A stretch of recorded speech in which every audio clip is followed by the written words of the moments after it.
Okay, so welcome to the lecture everyone. Now in this lecture, I'm going to talk about enumeration, JIP, reversed, sorted, and a dictionary inside a for loop.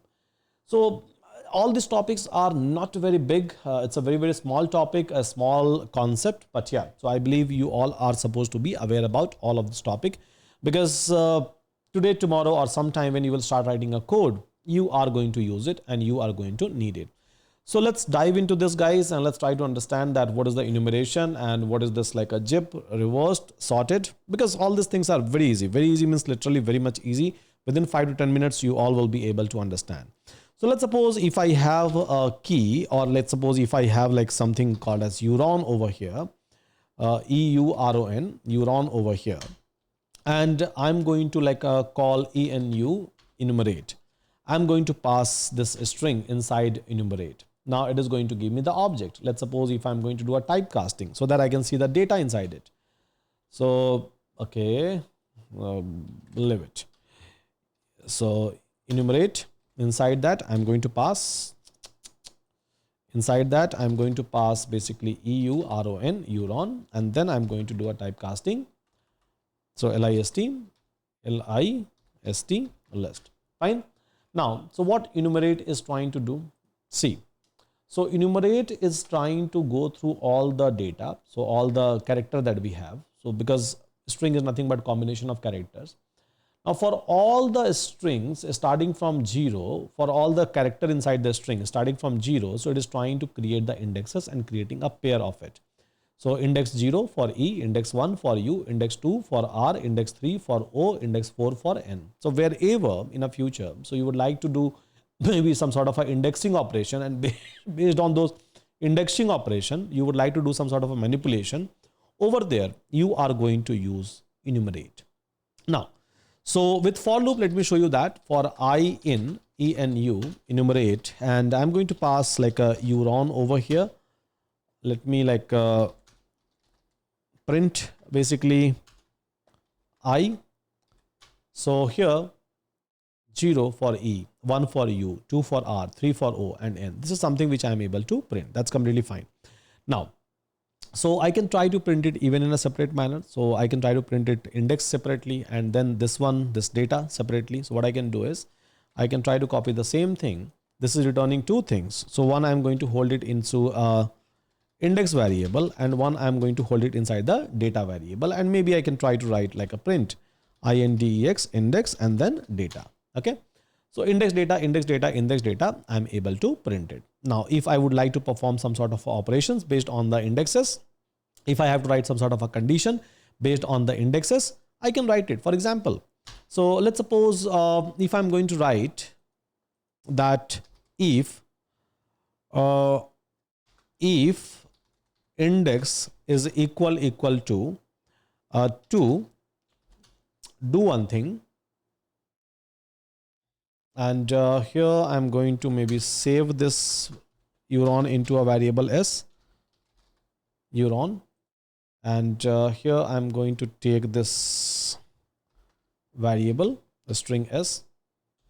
So I'm going to write a condition that if index is equal to 2, in that case, just do one thing. So try to take out a data from this second index and then try to convert it into the upper cases and then print it separately. Yeah.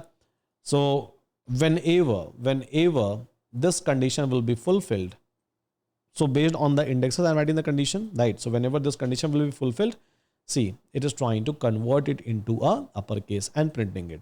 So like that, I can try to write any kind of a condition that I want whenever and wherever. And this is how it is going to work. So enumeration is doing nothing. It is trying to give you the indexes by default starting from a 0. Now here, let's talk about another function called as JIP function. So let's suppose I have a list. So list number 1, we have like a 2, 3, 4, this kind of a data. We have list number 2, and we have some sort of a data like 4, 5, 6 over there, 4, 5, 6. Now we have like a list number 3, and here I have maybe like a list SUDH, and then maybe I have KUMAR, and then maybe I have Euron over here, right? So I have 3 lists.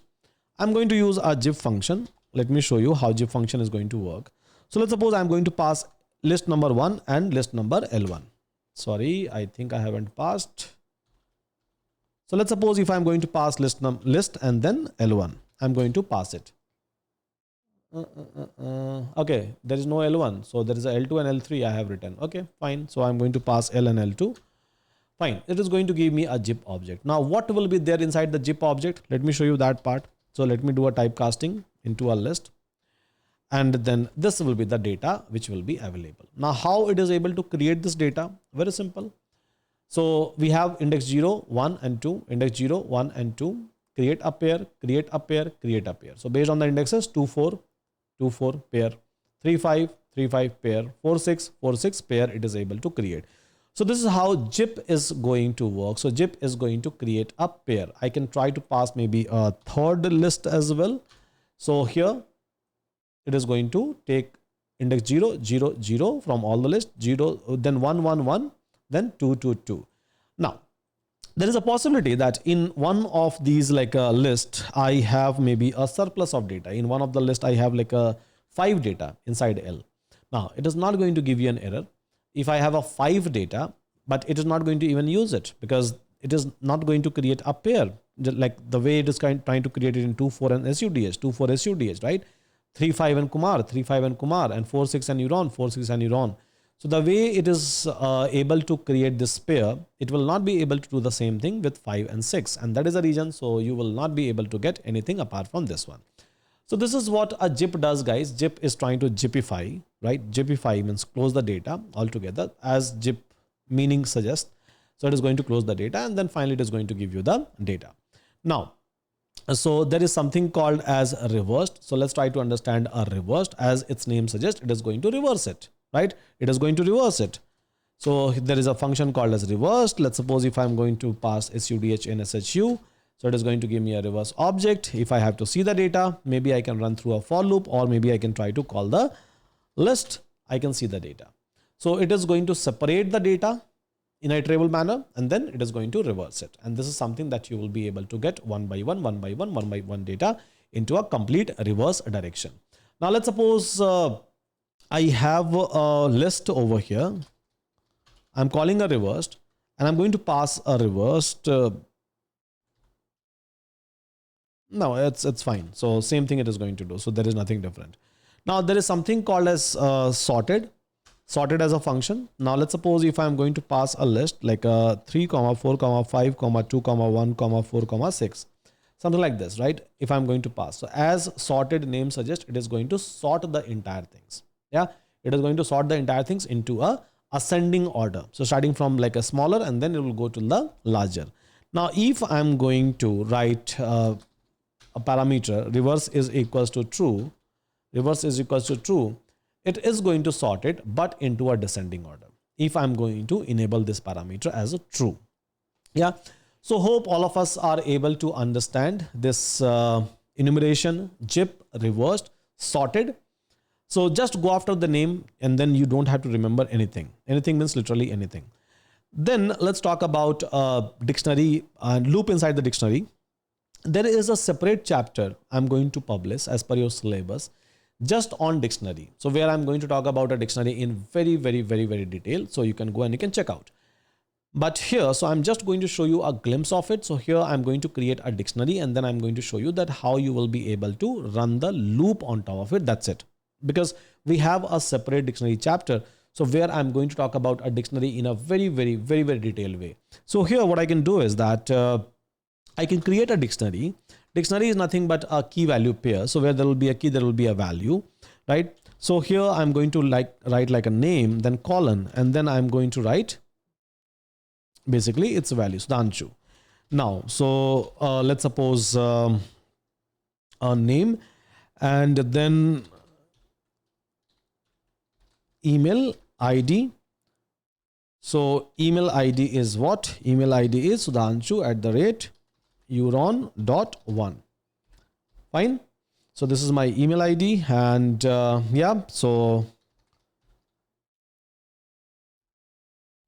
class. So I used to take a lot of classes, by the way. So maybe I can try to define it as a data class I used to take, even DSA class I used to take, many more things, right? Many more classes I used to take. So this is my dictionary, by the way, guys. Key value pair, key value pair, key value pair.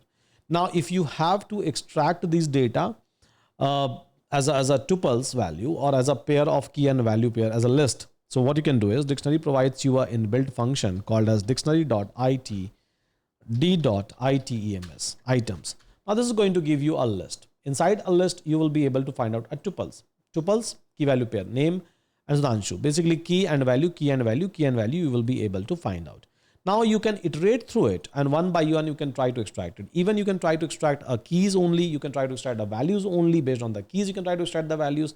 So in a multiple way, you will be able to run a for loop, but I'm going to show you a very simple for loop over here for I in this items, right? Now print I, so it is going to just print the same thing in this order. So we have one pair, name and then Sudhanshu. So name is a key, Sudhanshu is a value, email ID is a key, this is the value, class is a key, this is the value. Now in detail, in very depth, I'm going to talk about this chapter in a dictionary. So where I'm going to start from like creation of a dictionary, building blocks of dictionary, what kind of keys you will be able to create, what kind of values you will be able to keep, and many more things, right? And many more kind of a different manipulation I'm going to talk about with respect to a dictionary in my upcoming chapter, in my upcoming lesson. So till then, thank you so much, everyone. Take care. Keep on doing assignment. That is very much important. That is going to enhance a lot of knowledge for all of you. With that, thank you so much. Take care, everyone.